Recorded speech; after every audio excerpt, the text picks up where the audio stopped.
Ito ang upper partial denture acrylic.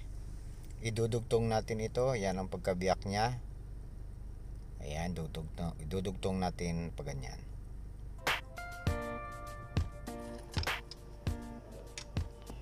Gagamit tayo ng band. Kahit na anong band, mighty band, bulldog, o kahit na yung ordinary na band pwede. Lagyan natin konti lang, hindi dikit lang siya.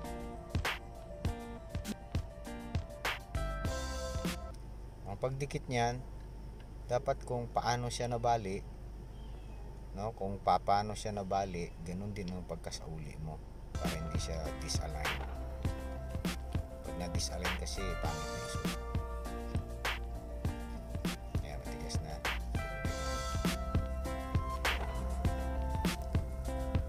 Tapos kailangan meron tayong plaster bowl, tsaka ito kutsara. Yan lang ating gagamitin mga materials. Tapos yung matulis ang dulo ng kutsara kasi yung handle niya yung gagamitin nating panghawak. Pagkatapos meron kang plaster of Paris or escayola. Yan yung materials na nabibili sa mga dental supply.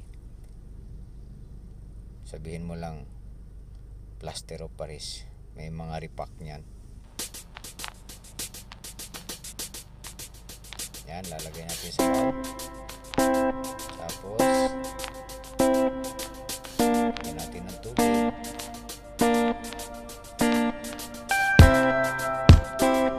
Yan, haluin natin gamit ng kutsara.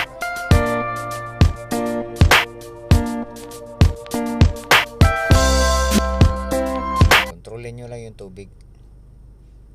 Huwag naman masyadong malabnaw para madaling tumigas.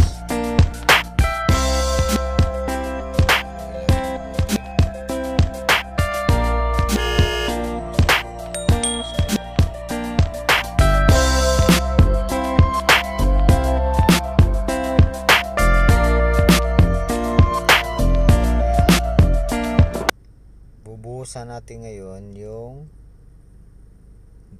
parte na may dugtong, kung saan natin dinugtungan yung naiband natin kanina.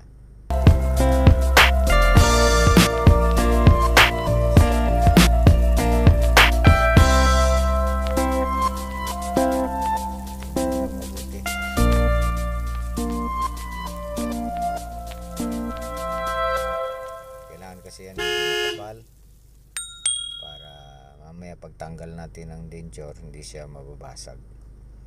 Yan yung ginagawang choke or mga figurine. Yan yun siya, plaster of Paris. Nabibili yan sa mga dyan lang mga dental supply. Ayan, okay na yan siya. Hintayin tayo nating tumigas, mga ilang minuto titigas na yan. Ayan, matigas na.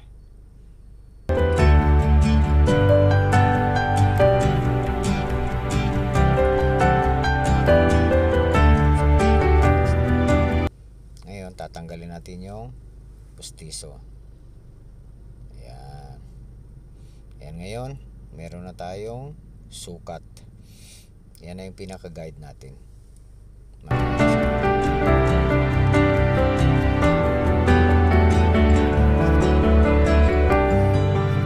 Tapos magamit tayo ngayon ng pangkikil. Ayan, kung wala kayong ganyang pangkikil, pwede na yung papel de liha. I-roll lang ninyo, pabilugin, tapos yan gawin ninyo parang yan, pang kiskis doon sa parte ng pinagdugtungan natin ng may tiban kanina. O yan, yan ang resulta nya. Manipis na siya. O, yan yung pagkaputol niya kanina na dinugtong natin. Ngayon tatanggalin natin yung may tiban na pinagdikit natin.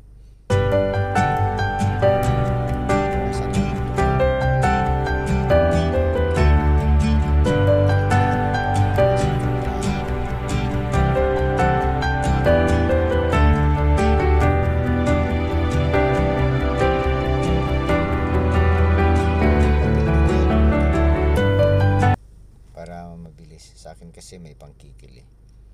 Ayan. Ayan, tanggal na. Tapos malaki na yung bawas. Ngayon, babalik natin siya doon sa ginawa nating sukat niya kanina.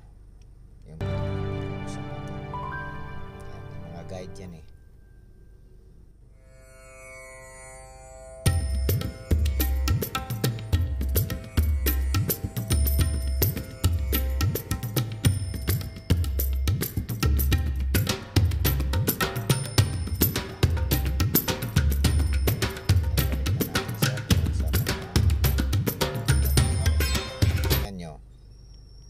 Nabawasan na siya. Ayan. May siwang na. Diyan natin ngayon gagawin yung pagdidikit sa kanya. Diyan natin ididikit. Pagdudugtong.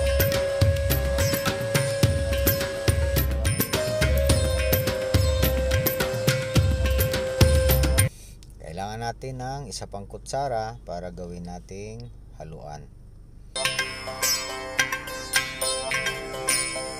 Tapos kailangan natin ng Durabis powder or self-curing powder.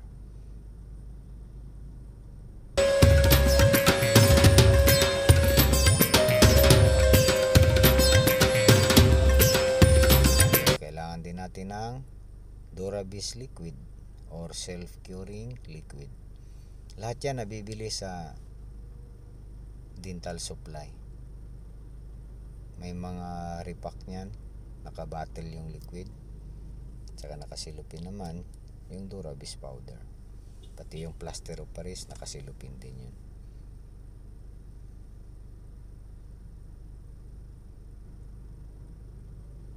Pag sobra yung nagamit nyo, itago nyo lang yung iba. Magagamit nyo yan sa mga susunod na mga pagkakataon kung may mga re-repairin kayo. Ayan na, hinalo na natin.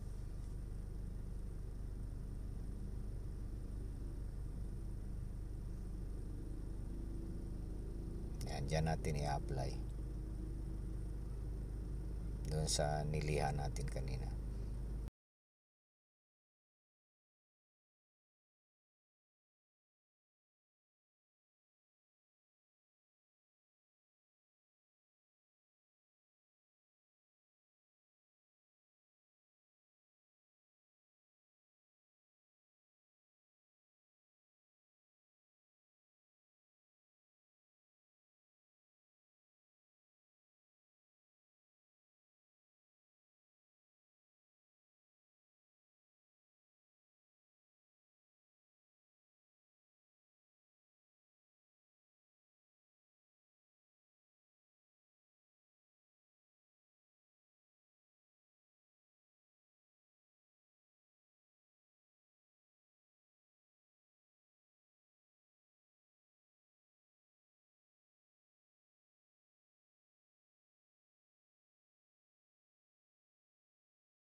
Matibay yan, di basta-basta mababasag parang bumalik siya sa original niya. Okay? Sige, guys, salamat. Huwag kalimutang i-subscribe ang channel ko para updated kayo sa mga video.